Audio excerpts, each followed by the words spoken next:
फु मन नै आनन्द भयो। एकछिन पख, भर्खरै तिमीले फोहोर फालेको होइन? अरे फोहोर वस्तु भएकोले फालेको मात्र हो त नि। फालेको मात्र रे, कहाँ फालेको त? वास्तवमा फोहोर भन्ने कुरा जहाँ पायो त्यही फाल्न मिल्ने कुरा होइन, अनि फोहोरलाई वर्गीकरण गरेर फाल्नुपर्छ। यो त आधारभूत नियम हो। वर्गीकरण कसरी गर्ने?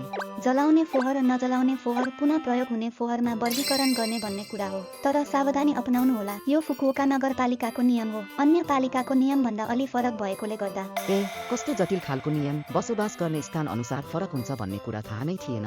यही नै अवसरमा त्यो क्षेत्रको नियम राम्रोसँग बुझ्ने गरौँ है।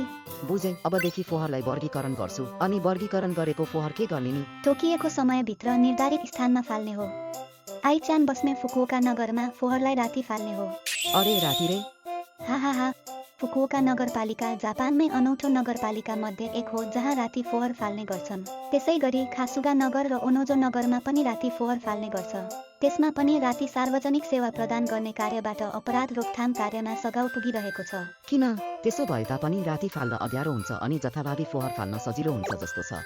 हेर, यस्तो तरिकाले नगर भनेको होइन, अबदेखि फोहोर फाल्न निषेध। ओके, अबदेखि राति घुम्नको लागि निस्कने बेलामा फोहोर फाल्ने गर्छु। नबिर्सिकन फोहोरलाई घरमा फर्केर आएपछि तुरुन्तै फाल्ने गर्नु।